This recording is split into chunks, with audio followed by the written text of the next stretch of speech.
The transport shuttle descended through layers of shimmering energy shields, carrying 12-year-old Hana Kim toward the largest structure she had ever seen. The Celestial Institute of Higher Sciences floated in space like a massive crystal flower, its petals made of transparent metal that reflected the orange glow of the gas giant Valora Prime below. Each petal housed laboratories, libraries, and learning halls where the galaxy's brightest minds worked on problems that could change entire civilizations. Hana pressed her face against the window, her breath fogging the glass. Her father, Ambassador Taeyang Kim, sat beside her, reviewing documents on his tablet. He glanced at his daughter and smiled at her excitement. "Remember what we discussed," he said gently. "This is a diplomatic visit. You're here to observe and learn, not to participate in their work." Hana nodded, though her mind was already racing with questions. For 3 years, her father had been Earth's representative to the Galactic Council, and finally, he had arranged for her to visit the Institute. It was the most prestigious research facility in known space, home to scientists from 47 different alien species. Humans had only joined the galactic community 15 years ago, and they were still considered newcomers by most species. The shuttle docked with a soft metallic click. As the airlock opened, Hana and her father stepped into a corridor that seemed to bend reality itself. The walls displayed equations that moved and shifted like living things. Strange beings passed by without giving them a second glance. A creature that looked like walking water flowed past them. Something with 6 legs and crystalline skin clicked down the hallway. A floating sphere of light hummed a melody as it drifted by. Their guide was waiting in the main atrium.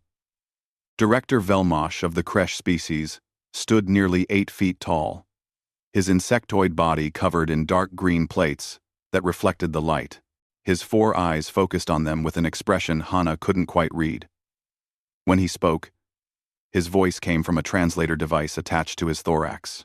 "Ambassador Kim, welcome to the Institute," Velmosh said, his tone polite but formal. "And this must be your offspring. How quaint that you brought her along." Hana felt her father's hand tighten slightly on her shoulder, a warning to stay quiet. "My daughter Hana has a keen interest in mathematics and science," Taeyang said.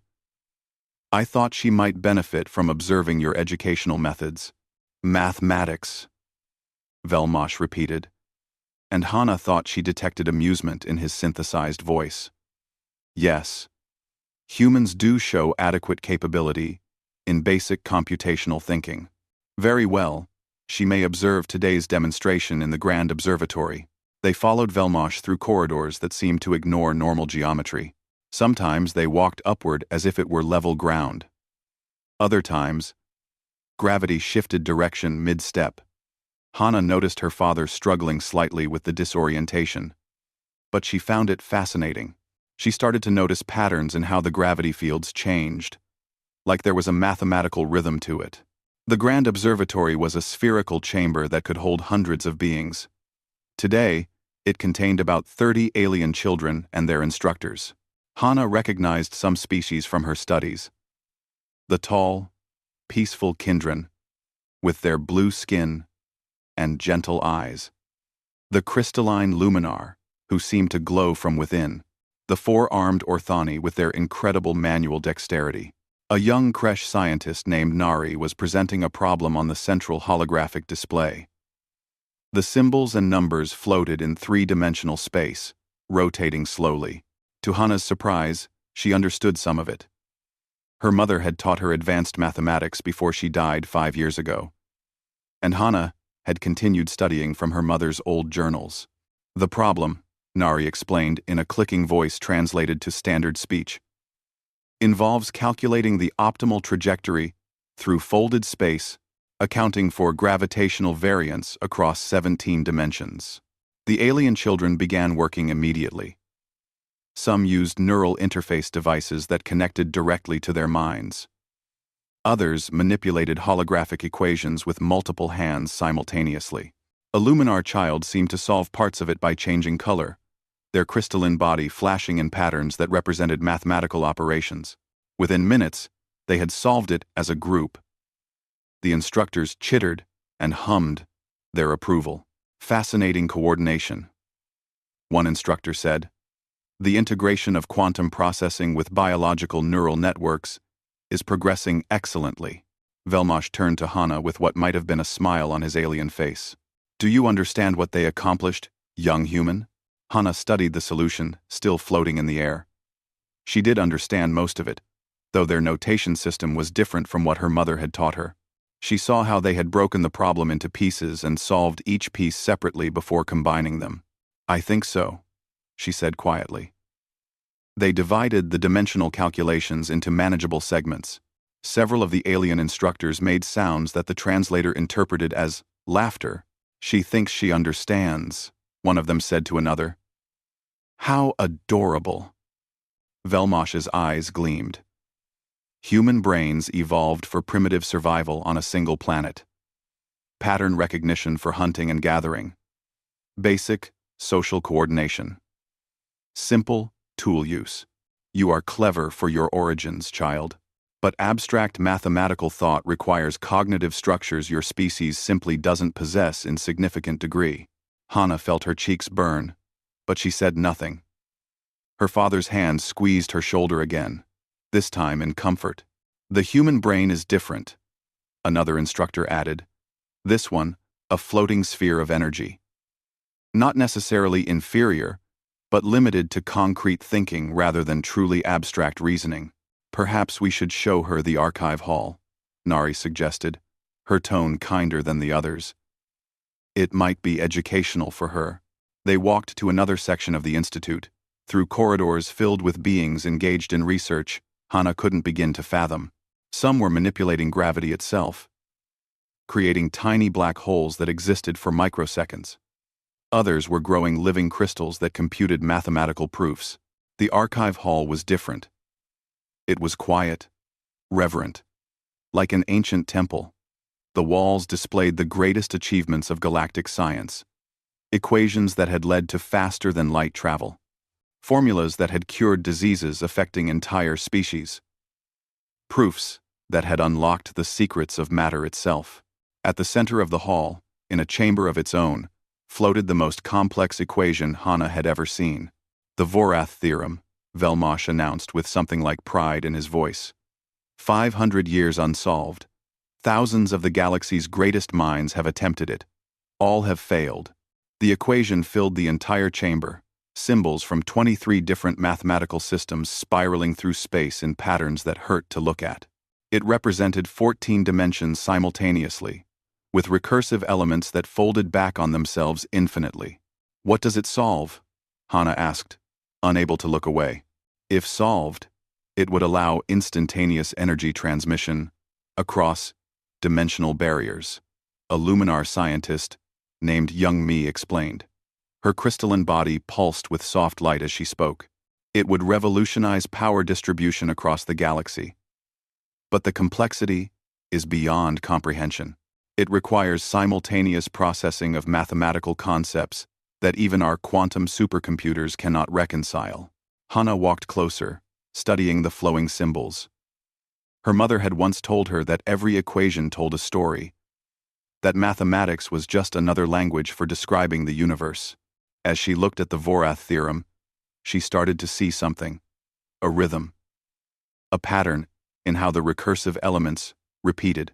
There's a symmetry, she said softly, almost to herself. What was that? Velmosh asked. Nothing, Hana said quickly. But her mind was already working, seeing connections, possibilities. The tour continued, but Hana's thoughts kept returning to that equation. That night, in the guest quarters assigned to her and her father, she lay awake thinking about it. About how her mother would have approached it. About patterns and symmetries, and the spaces between numbers. She didn't know it yet, but she wouldn't be able to sleep until she tried. The second day at the institute began with morning protocols. Hana watched from the observation deck as scientists from dozens of species gathered in the central plaza to share their research progress. A four-armed Orthani mathematician named Durak was presenting findings on hyperspatial geometry. His equations danced through the air, beautiful and incomprehensible to most observers, but Hana found herself following along with about half of it.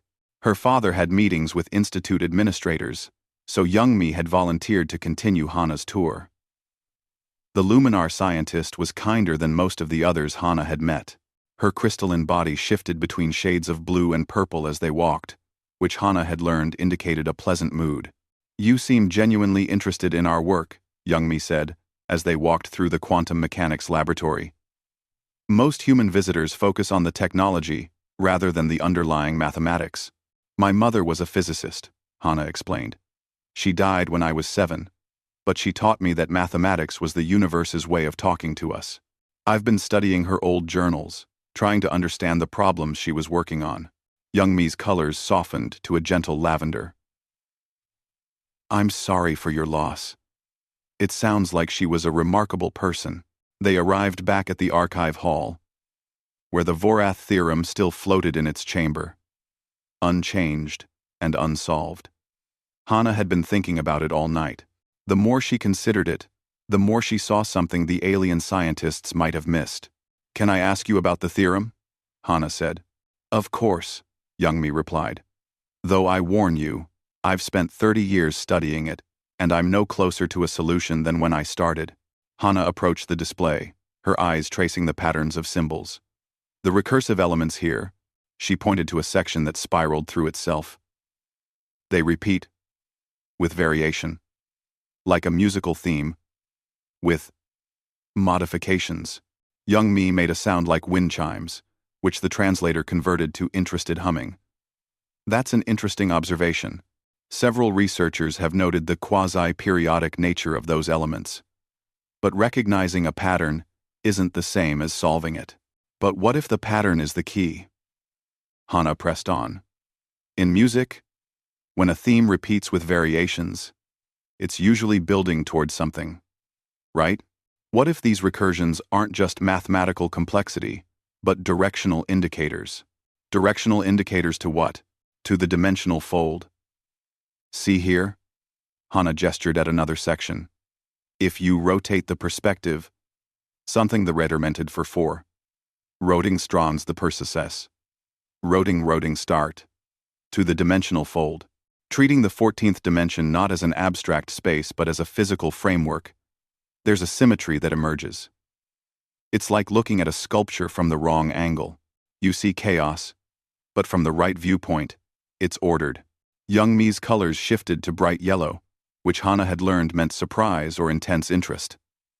"That's actually a creative interpretation.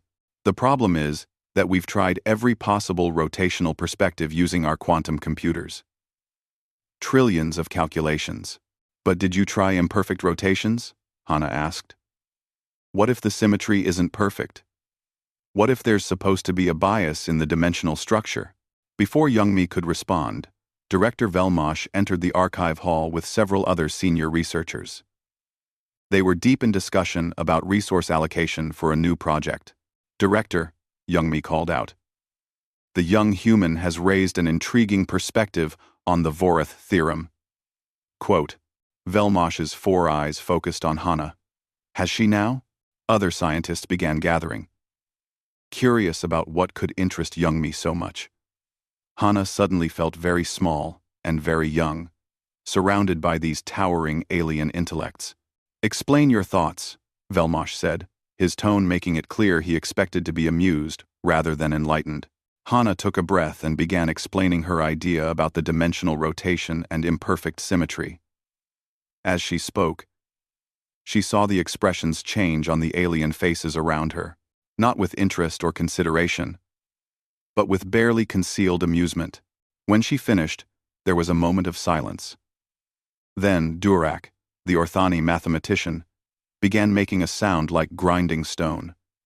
The translator labeled it as laughter. "Imperfect symmetry," he repeated.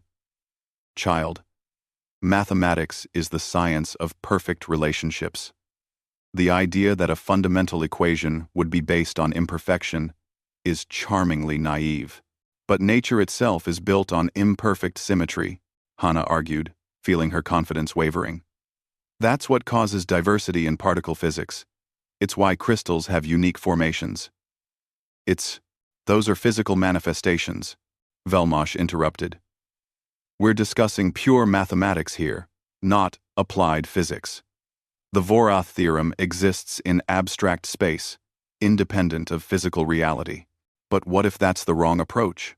Hannah said. What if treating it as purely abstract is why it hasn't been solved? The laughter was more open now. Several scientists exchanged looks that needed no translation. They thought she was a foolish child, playing at understanding. A scientist whose species Hannah didn't recognize spoke up. We have dedicated quantum supercomputers running continuously for decades on this problem. They process mathematical operations at speeds your organic brain cannot possibly comprehend. They have tried every conceivable approach. Including the inconceivable ones? Hannah asked quietly. Velmosh's tone grew colder. Young human. I appreciate your enthusiasm. But you must understand the scale of intellect that has been applied to this problem. The Vorath theorem has defeated minds that have evolved over millions of years specifically for abstract reasoning. Your species has been doing higher mathematics for what? A few thousand years? Your brains are optimized for survival tasks, for social coordination, for basic pattern recognition useful in primitive environments. Pattern recognition is exactly, Hannah started, but Velmosh continued. You see patterns because that's what human brains do. You see faces in clouds, conspiracies in random events, meaning in noise. It's a useful survival trait. But it's not mathematical reasoning. The fact that you recognize some visual symmetry in an equation doesn't mean you understand it. Hannah felt tears threatening but refused to let them fall. Her mother had always told her that mathematics didn't care about your species or your age. Numbers were democratic. Truth was truth. But apparently, that didn't matter if no one would listen. Young me, seeing Hannah's distress, tried to moderate. Perhaps we could at least explore her suggestions. It wouldn't take much computational time to. We can't waste institute resources on every fanciful notion, Velmosh cut her off, especially from someone who lacks the foundational understanding to even comprehend why her suggestions are impossible. He turned to Hannah with what might have been meant as kindness. Here, child. Let me give you something more appropriate to your level.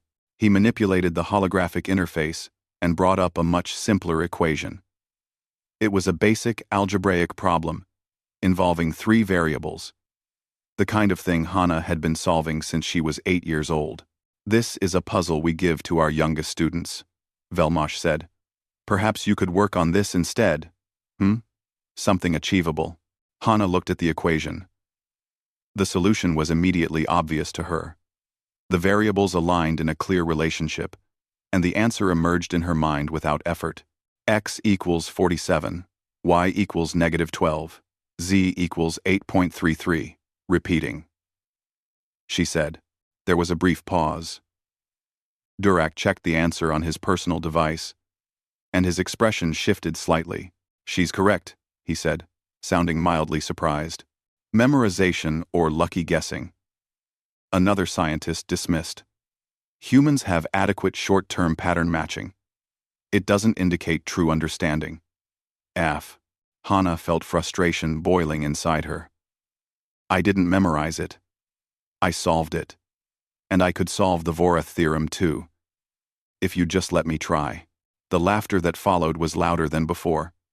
It echoed through the archive hall, bouncing off walls that displayed 5 centuries of unsolved complexity. Let you try? Velmosh said. Child, do you have any idea how absurd that sounds? Thousands of researchers, beings whose species have been mastering mathematics since before your ancestors climbed down from trees, have attempted this equation. They have failed, and you, a 12-year-old human who just learned basic algebra exists, think you can solve it?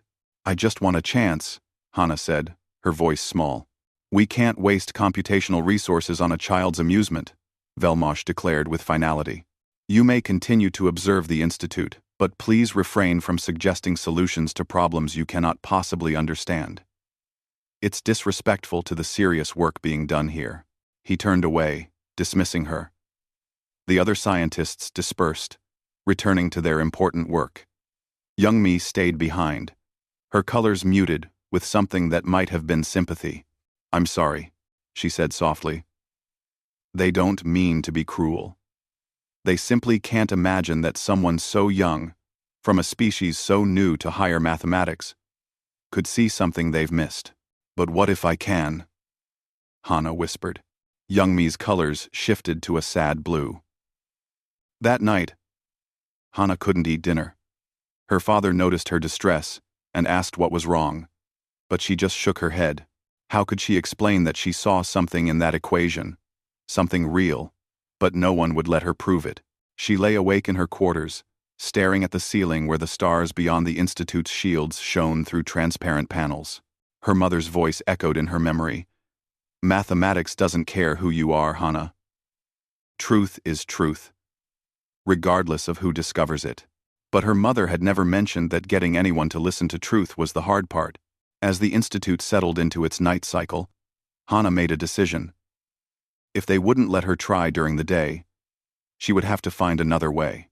The Institute's night cycle transformed the massive structure into something quiet and mysterious. Most of the scientists had retired to their quarters or meditation chambers. The corridors that had been busy with activity now lay empty, lit only by the soft glow of emergency lighting and the distant shine of Valora Prime. Hana waited until she heard her father's steady breathing from the adjacent room. She dressed quietly in the dark, grabbing only her personal datapad. Her diplomatic access badge hung around her neck, the one her father had been given to move freely through public areas of the Institute. She hoped it would work for the archive hall. The corridors felt different at night. Without the crowds of alien beings, Hana could hear the Institute itself. The hum of energy flowing through its systems, the whisper of air recyclers, the distant pulse of quantum computers processing endless calculations. She moved carefully, trying to remember the path to the archive hall. Twice she had to hide in alcoves when maintenance drones floated past. Once she nearly walked into a Luminar scientist working late, but managed to duck into a side passage just in time. Her heart pounded so hard she was sure it could be heard throughout the entire station. Finally, after 20 minutes of careful navigation, she reached the archive hall.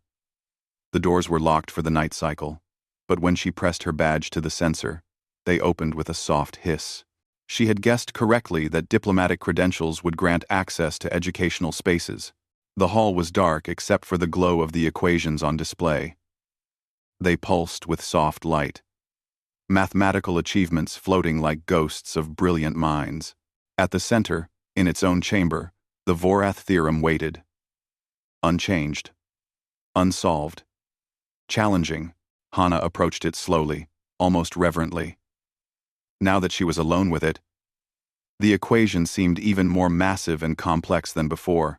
Symbols from 24 different mathematical systems spiraled through three-dimensional space. Some parts of it seemed to fold through dimensions she couldn't even visualize. It was beautiful and terrifying at the same time. She pulled out her datapad and sat cross-legged on the floor. She didn't need the Institute's quantum computers or neural interfaces. She had something different. She had her mother's journals, filled with unconventional approaches to mathematical problems. She had her own mind, trained not just in formulas, but in seeing patterns, making connections, thinking about problems from angles that pure logic might miss. "Okay," she whispered to herself. "Let's see what you're really saying." She began by breaking down the notation, translating the alien mathematical symbols into formats she understood better. This alone took an hour, her datapad filled with notes as she converted Kresh notation to human mathematical language, transformed Luminar crystalline logic into numerical relationships, decoded Orthani geometric expressions into algebraic equivalents. As she worked, the equation began to tell its story. She saw what Youngmi had meant about the quasi-periodic nature of the recursive elements. They did repeat, but with subtle variations each time, like a melody that changed slightly with each repetition. Like evolution, where patterns repeated, but never exactly the same way, twice. "Imperfect symmetry," she murmured. "That's what Mom called it. The symmetry breaking that makes the universe interesting." She started to see the dimensional mathematics not as pure abstraction but as something physical. Her mother had always taught her to ground her understanding in real-world analogies. What if the 14 dimensions weren't just mathematical constructs, but actual spaces with their own characteristics? Hours passed. Hana's eyes burned from staring at her datapad. Her back ached from sitting on the floor. But she was beginning to see something, a pattern that the alien scientists might have missed because they were looking too hard. They had applied massive computational power, trying every possible mathematical manipulation, but they had assumed the equation existed in perfect abstract space. What if it didn't? What if the Vorath theorem was describing something that existed in physical reality, where symmetry was always broken, where perfection never quite manifested? "Excuse me," a soft voice said behind her. Hana jumped, nearly dropping her datapad. She spun around to see a Kindred maintenance worker standing in the doorway. The gentle blue-skinned being looked as startled as she felt. "I'm sorry," Hana said quickly. "I know I'm not supposed to be here. Please don't report me." The Kindred tilted their head, their large dark eyes studying her. "You're the human child from the tour yesterday. The one who asked about the theorem." Yes, I'm Hana. I'm Jiwan," the Kindred said. "I maintain the archive hall systems." They moved closer, looking at Hana's datapad. "You're working on the Vorath theorem?" I know I'm not allowed," Hana said miserably. "But I saw something in it, and no one would listen, and I just had to try." Jiwan was quiet for a moment. The Kindred were known for being peaceful and thoughtful, taking time to consider before acting. "Director Velmosh was quite harsh to you yesterday. I was in the hall doing maintenance. I heard what he said. He's right though, isn't he?" Hana said. "I'm just a kid. What do I know, compared to all these brilliant scientists?" "Perhaps," Jiwan said.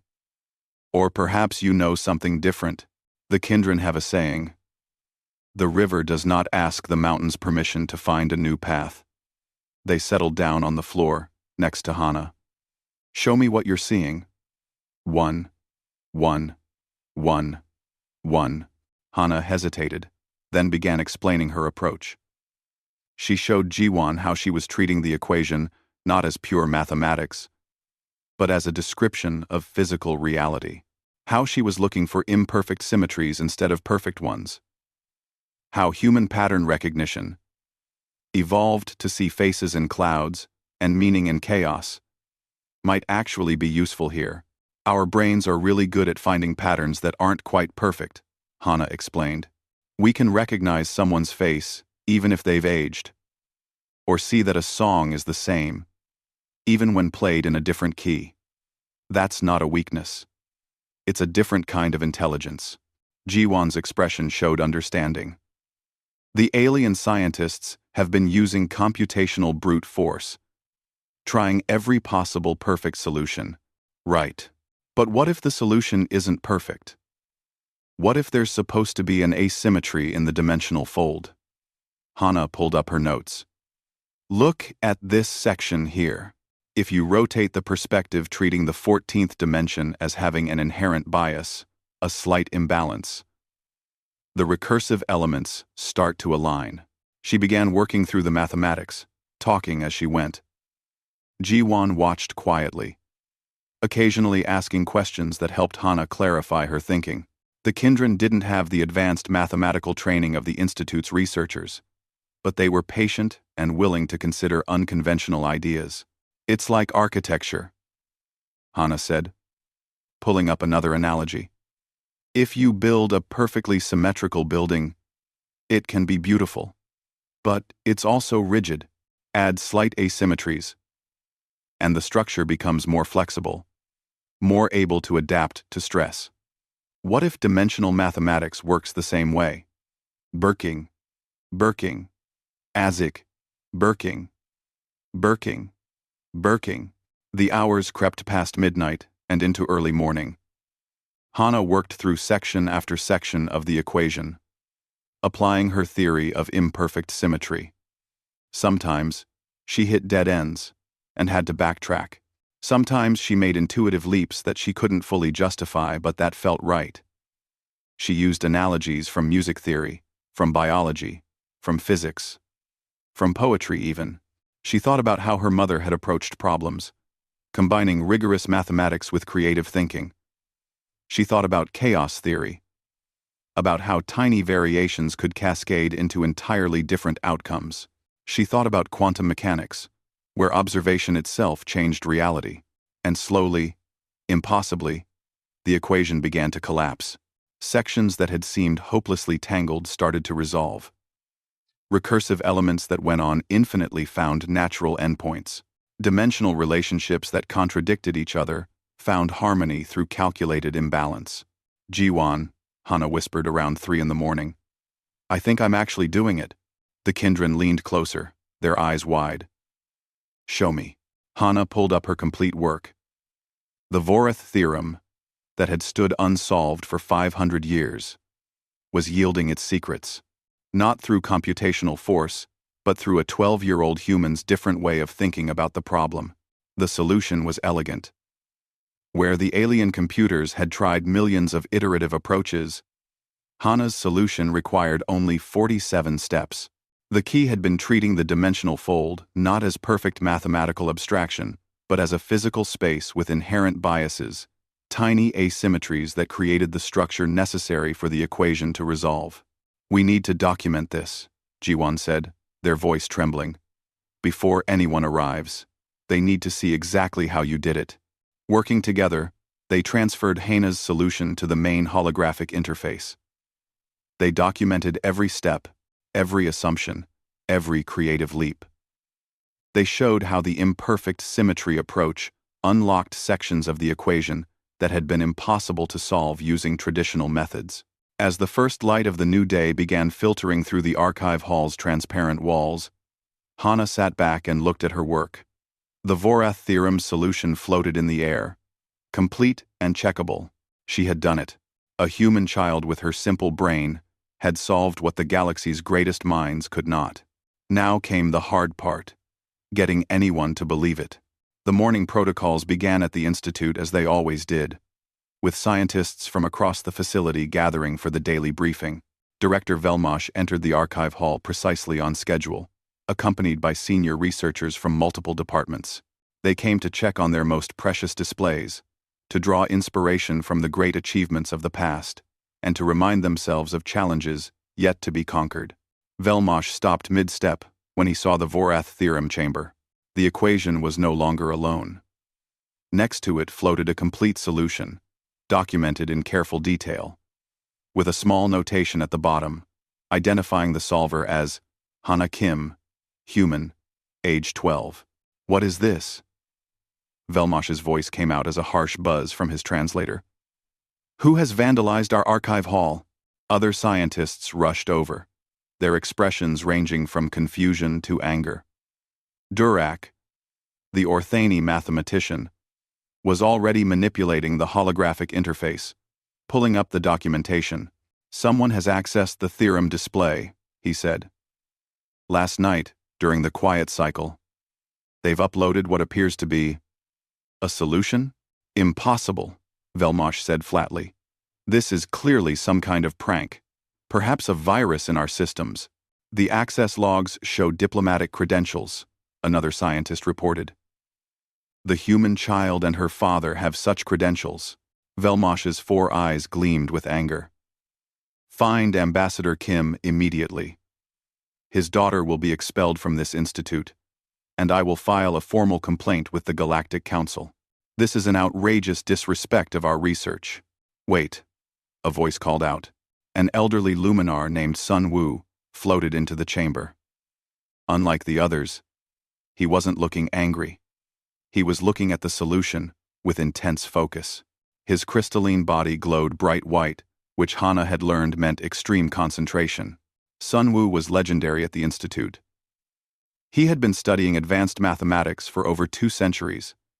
He had personally verified solutions to 17 major theorems in his lifetime. He was known for his absolute impartiality and his refusal to let bias influence his analysis.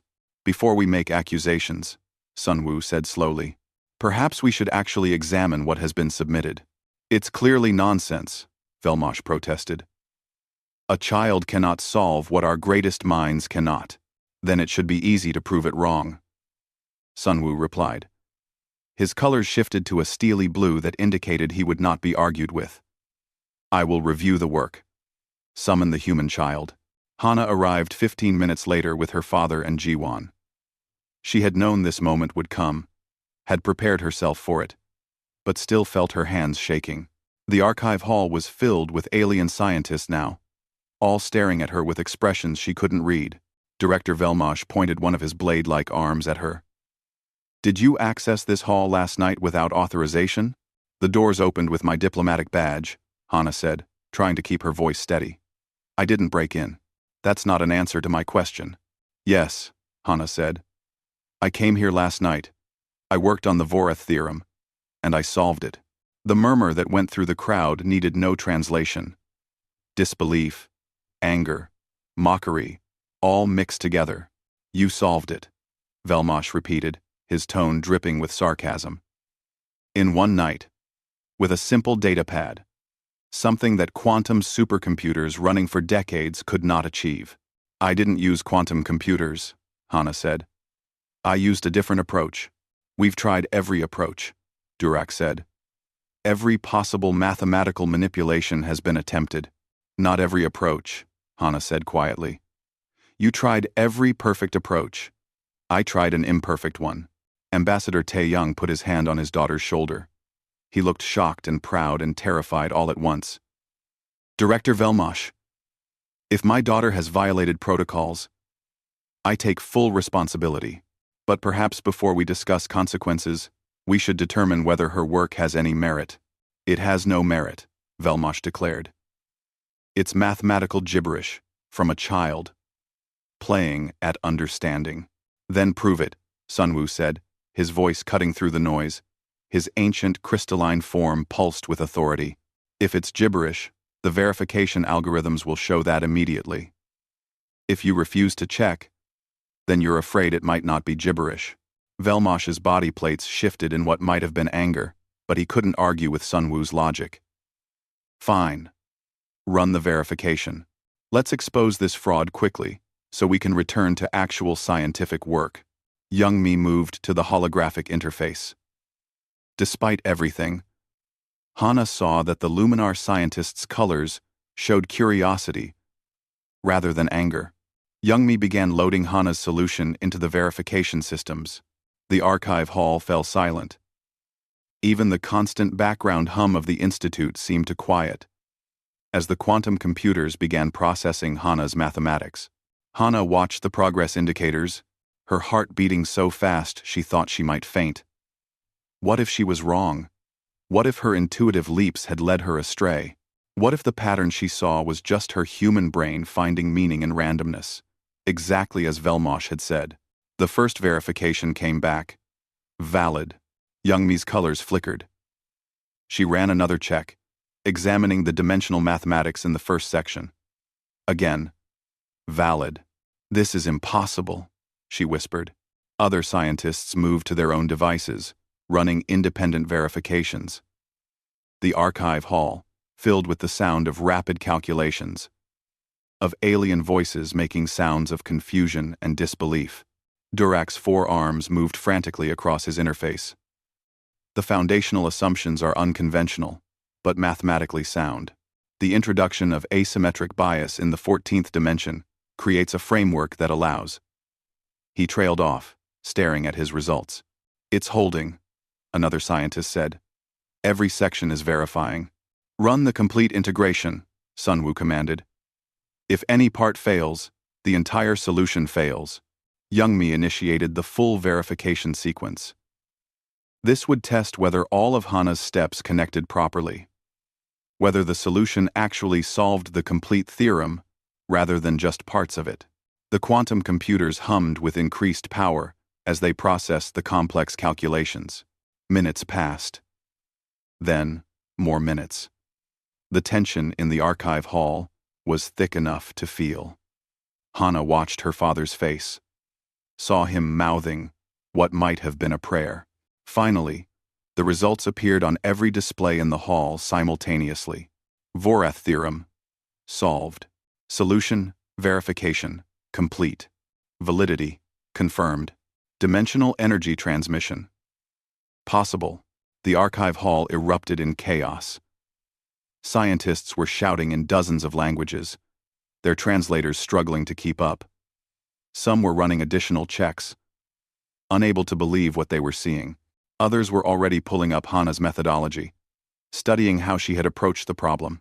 Director Velmosh stood frozen, his 4 eyes fixed on the verification results. His entire body had gone rigid. "This can't be correct," he said, but his voice had lost its certainty. "I've run it 7 times," Youngmi said softly.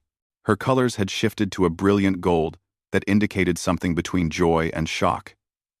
"Each time, it confirms. The solution is valid. The theorem is solved." Sunwoo floated over to Hana. Up close, his crystalline body was mesmerizing, facets catching light and throwing rainbows across the floor. When he spoke, his voice was kind. "Child, explain to me how you knew to introduce asymmetric bias into the dimensional calculations. That's the key to your solution. And it's something none of us considered." Hana took a breath. "My mother taught me that nature doesn't do perfect symmetry. Even in particle physics, the symmetry breaking is what makes everything interesting. I thought, what if mathematical dimensions worked the same way?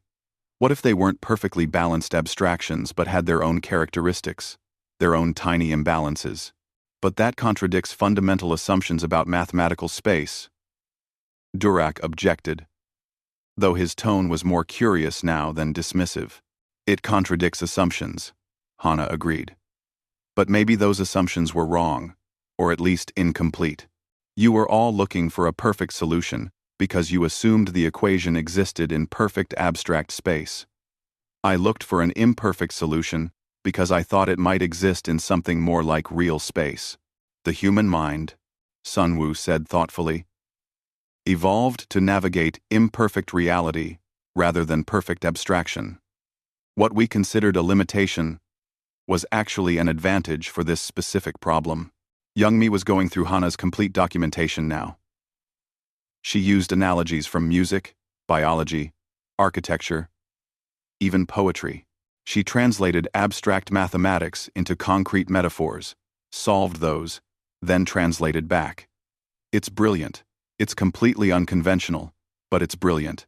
She did in one night with a datapad what our quantum computers couldn't do in decades," another scientist added, sounding dazed. Director Velmosh finally moved.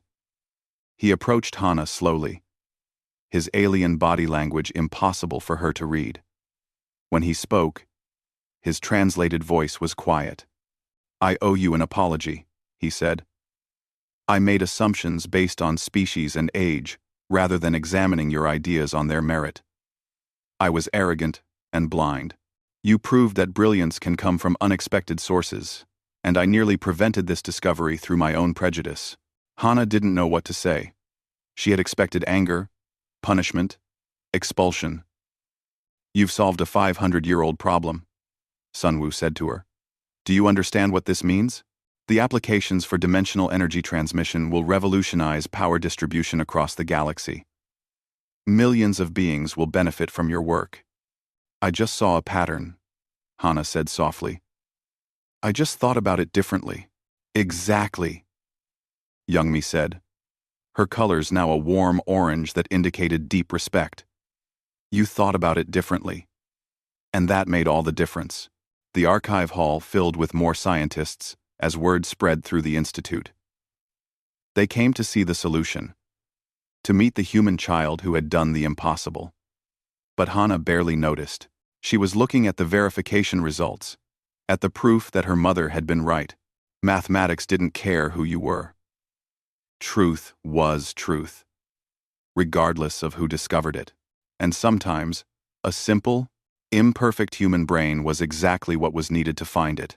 3 days after the verification, the Celestial Institute called an emergency assembly. Every scientist currently at the facility gathered in the grand amphitheater. a massive spherical chamber that could hold thousands of beings. Representatives from all 47 member species attended, along with remote participants from across the galaxy joining via holographic projection. Hana sat in the center of the amphitheater, feeling very small. Her father sat beside her, dressed in his formal diplomatic attire. On her other side, Jiwan offered a reassuring smile. The kind Kindred had been invited as a witness to Hana's work. Director Velmosh stood at the primary podium, his insectoid form magnified on displays throughout the chamber. When he spoke, his words were translated simultaneously into hundreds of languages. "We gather today to acknowledge an unprecedented achievement," Velmosh began. 500 years ago, the mathematician Vorath proposed a theorem that promised to revolutionize our understanding of dimensional energy transmission. For 5 centuries, the greatest minds in the galaxy attempted to solve it. All failed. He paused, and Hana saw his 4 eyes turn toward her. 3 days ago, a 12-year-old human child succeeded where we could not. Hana Kim solved the Vorath theorem in a single night, using methods we had never considered. Today, we invite her to explain her approach, so that we might all learn from it. The amphitheater filled with sounds of interest and approval from dozens of different species. Hana stood on shaking legs and walked to the presentation platform. The displays around her activated, showing her solution in all its complexity. "I'm not sure I can teach you anything," Hana said, her voice amplified across the vast space. "You're all so much smarter than me. You have technologies and knowledge that humans are just beginning to understand. Yet you solved what we could not," Sunwoo said from his position among the elder researchers. "That suggests you have something to teach us after all."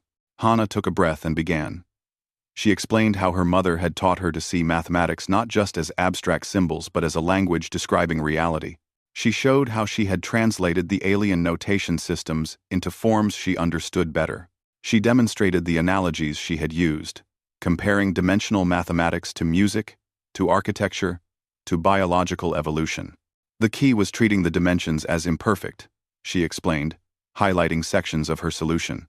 "You were all looking for perfect symmetries, because that's what mathematics usually deals with. Perfect circles, perfect lines, perfect relationships. But the universe isn't perfect. Symmetry is always broken at some level. That's what makes things interesting, what allows for diversity and change."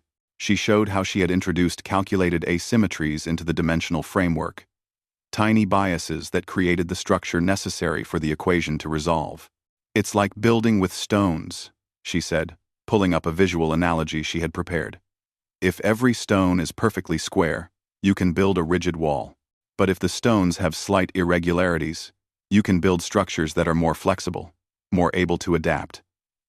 The Vorath theorem was looking for a flexible structure, not a rigid one. Durak raised one of his 4 arms. "But how did you know which asymmetries to introduce? We would have needed to calculate trillions of possible imbalances." "I didn't calculate them," Hana admitted. "I felt them. I know that sounds unscientific, but my brain is really good at pattern recognition. Humans evolved to see patterns in nature, to recognize faces, to find food sources, to predict animal behavior. We're not as good at pure computation as your quantum computers. But we're really good at intuitive leaps, based on incomplete information."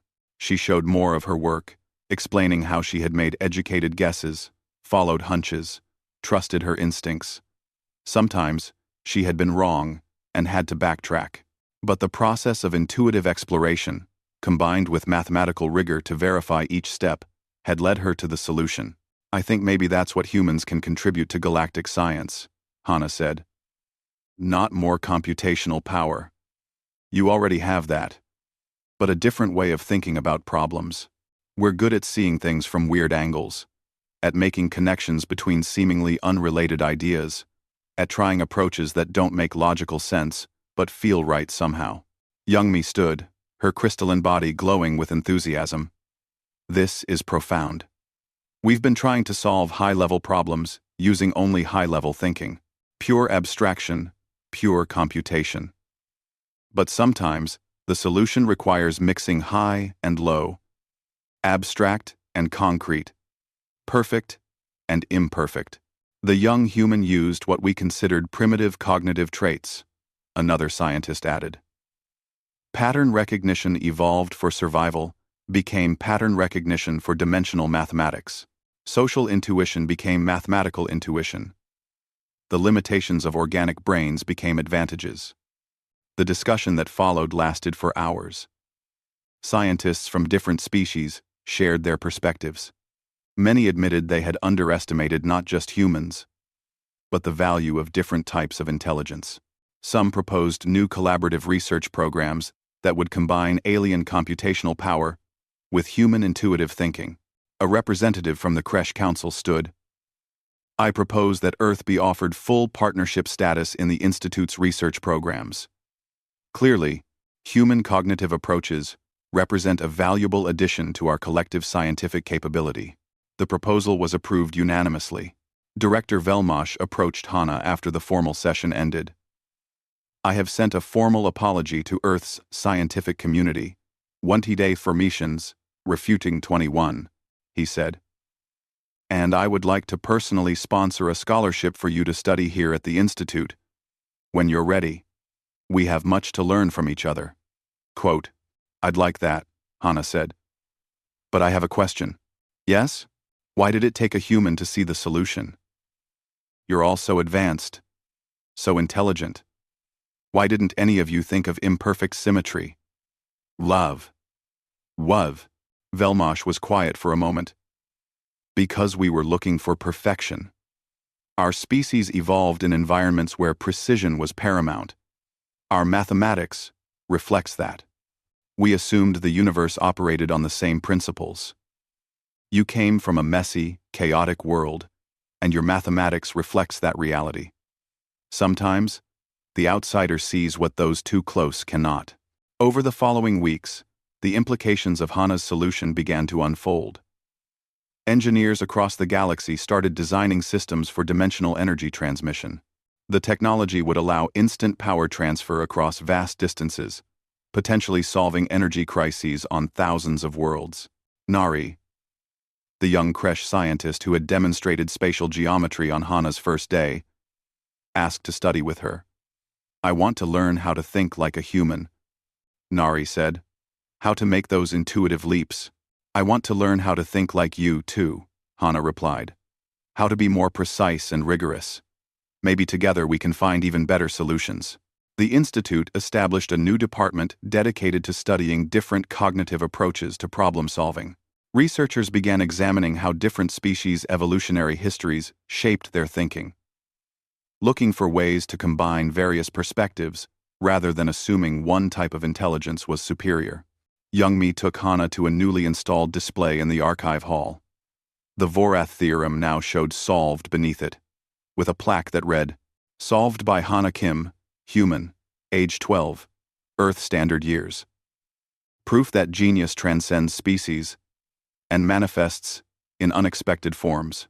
Let this remind us that the pursuit of knowledge requires not just computational power, but openness to different ways of seeing the universe. Your mother would be proud, Youngmi said softly. Hana felt tears in her eyes.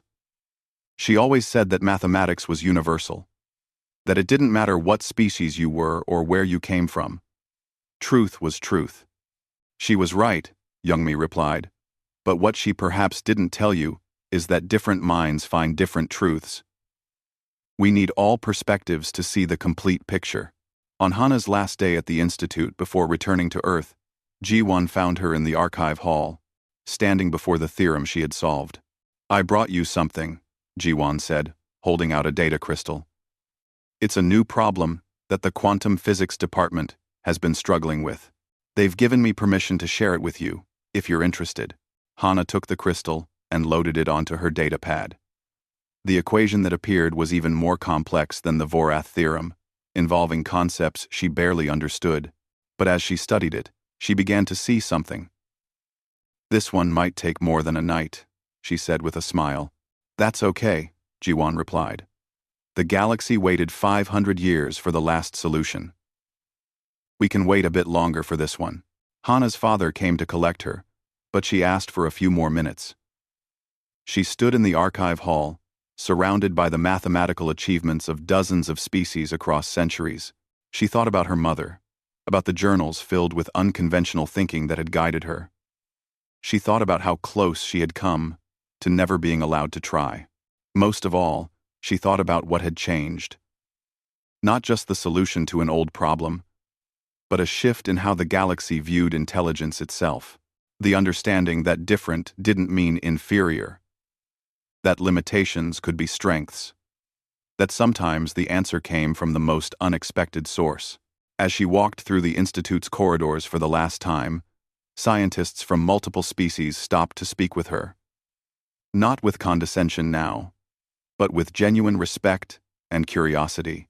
They asked about her methods, her approaches, her way of seeing problems. They treated her not as a child or as a primitive human, but as a colleague who had something valuable to offer. The shuttle ride back through Valora Prime's orbit was quiet. Ambassador Taeyang looked at his daughter with a mixture of pride and wonder. "You've changed things, Hana," he said. "Not just by solving that equation, but by showing the galaxy what humanity can contribute. We're not just adequate, we're different, and that difference has value." "I just did what Mom taught me," Hana said. "I saw a pattern and followed it. Your mother would have loved to see this day." Hana looked out the window at the Institute, that massive structure of crystal and light growing smaller as they departed.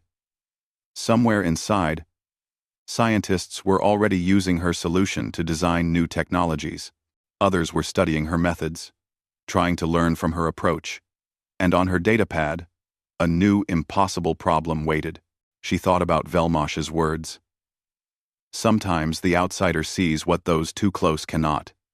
Humanity had been the outsider for so long, trying to prove themselves to species with millions of years of advancement. But maybe being the outsider was exactly what made them valuable. The universe was vast and full of problems waiting to be solved. And now, humanity had proven they had a place in solving them. Not by being the strongest or the most advanced, but by being different. By bringing their messy, imperfect, intuitive, pattern-seeking human minds to questions that pure logic alone couldn't answer. Hana pulled up the new equation on her datapad and began making notes. The galaxy was full of impossible problems, and she was just getting started.